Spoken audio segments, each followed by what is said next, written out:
So we're all in agreement. Kuro Games impressed with the 2.0 update. Incredible music, enhanced gameplay elements, striking visuals, you name it. For this video though, I wanted to focus on the most impressive factor for me, which is the world and the important thing it does to enhance that gameplay experience. Before I get into the deep end though, I want to first go over how they've been improving across 1.x, as I feel this is a crucial piece of the puzzle as to why 2.0 feels so much better to explore. With every update and every event besides the main event of 1.2, the game has focused on either enhancing or taking advantage of its core gameplay around combat, movement, and exploration. Even the first event was a parkour game taking advantage of movement systems, and as we continue with others, they usually revolve around combat like with Elusive Realm or Battle Rush modes. If you were enjoying Wuthering Waves, you were getting more Wuthering Waves. No alternative minigames like hide and seek or gardening to mix potions. Same with the patch updates themselves. 1.1 brought enhancements to immersion and world design through environmental puzzles and interactions, as well as improved boss encounters and design. 1.3 brought a new activities to discover in the form of elite mob combat encounters. And 1.4 brought a combination of many of these factors in the form of a large multi-part story event along with new combat systems. There's plenty more that we could go and discuss in these updates, but the point is player feedback was taken into consideration and implemented to improve the experience through quality of life and content. And that's the key thing here, not just shaking things up a bit with alternative modes and content, but a focus on the constant improvement and enrichment of that core gameplay experience.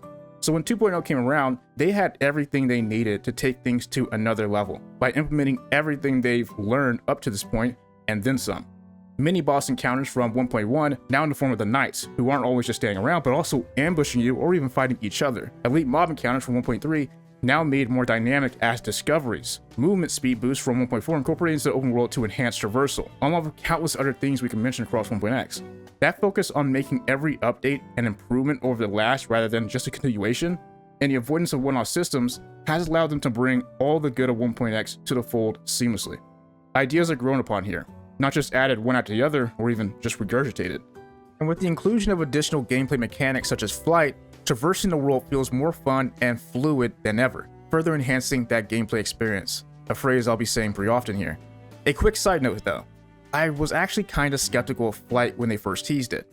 Don't get me wrong, I didn't think it would be bad for the game, nor was I against it, but I was worried that it may have hinted at the team attempting to circumvent the tedium of going through gacha open world spaces to loot chests by simply making it a faster and more convenient experience instead of going the extra mile and creating a better gameplay experience through better world design.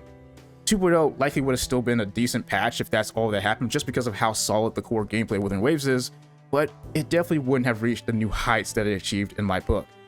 Fortunately, those worries were quickly put to rest thanks to the major theme we're about to go over.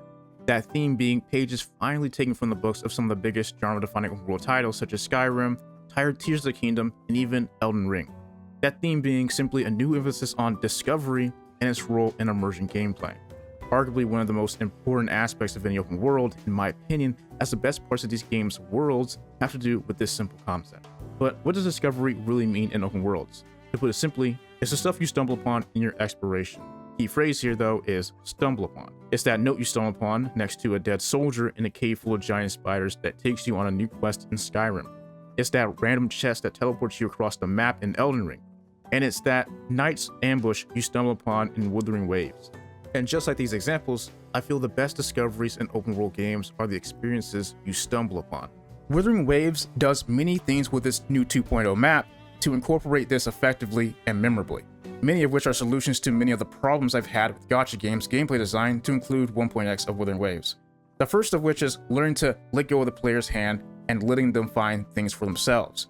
Many of the biggest discoveries in Wuthering Waves 1.x world spaces were only discoverable via quest lines, for example. World quests being the biggest offender. Many of, if not all, the cool experiences a region had to offer in 1.0 were hidden behind the region's world quest, and once you finished that quest, all that was usually left behind were scattered chests.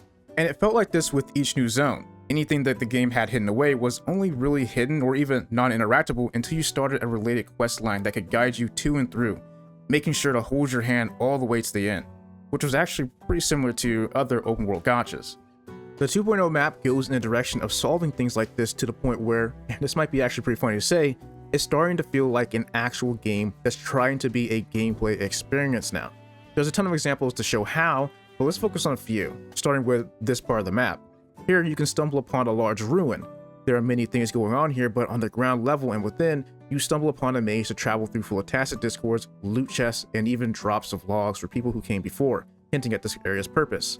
Once you do find that one door leading inside that center structure, you then stumble upon a beefed up tacit discord floating across the room. It is then that this maze's mechanic is revealed to you, with a few surprisingly unique twists, involving competing in a board game while also trying to unlock different sections of the maze with your pieces, all the while trying not to lose the game or the maze resets, and try not to win it too early and end up in a tough fight before you can solve this area's mechanic. This is all something that would usually be only interactable via a questline, but here, this is something you stumble upon. Also, note that there's more layered on this to make it more of an actual experience you discover. You're not just going to the center of the maze for the gacha chest at the end, that's only the first part of it.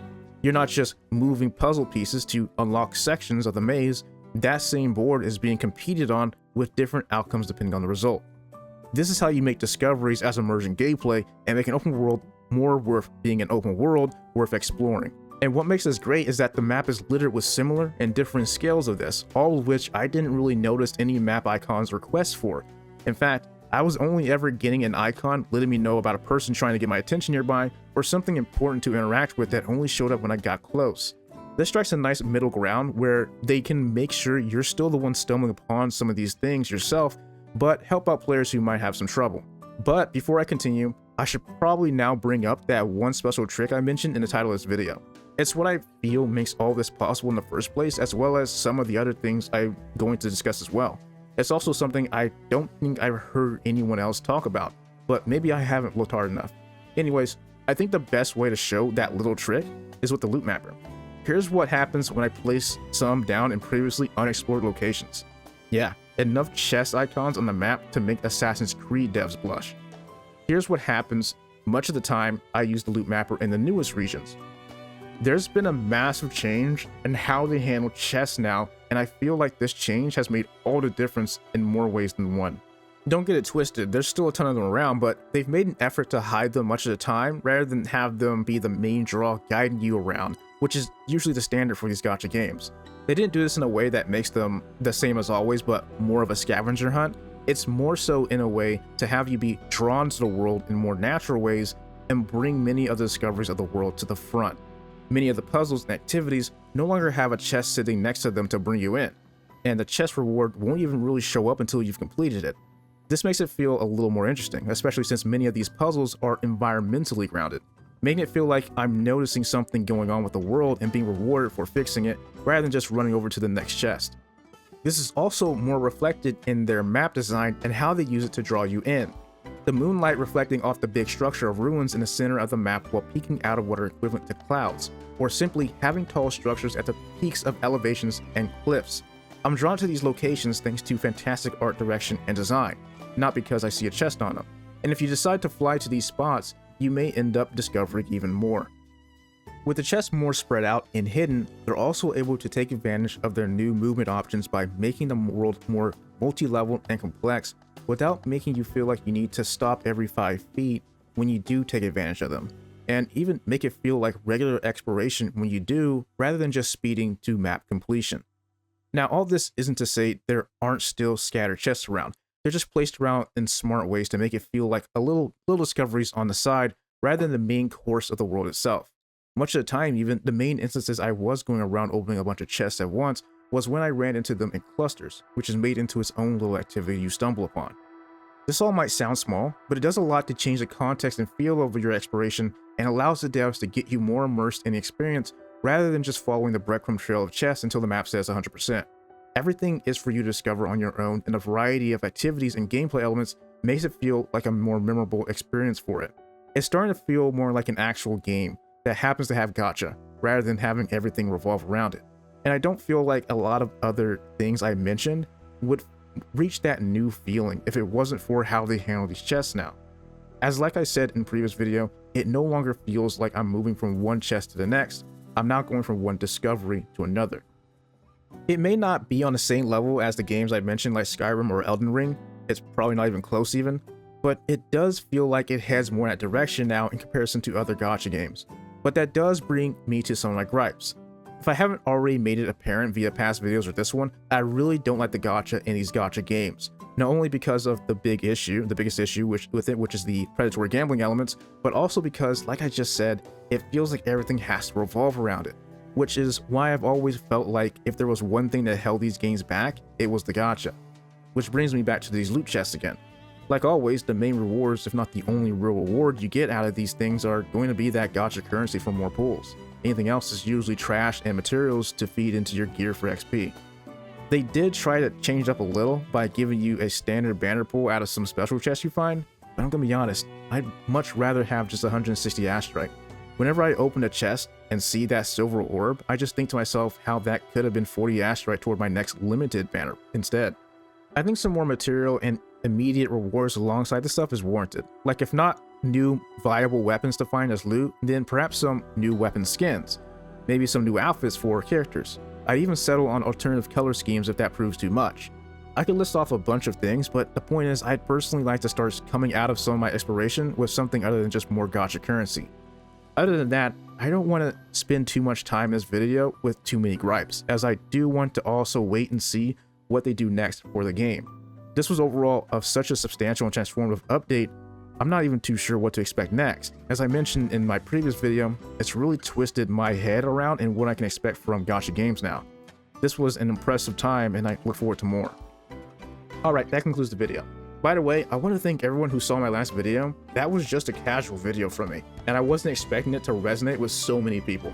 But I'm glad it did, and I hope this video proved just as good if you came back.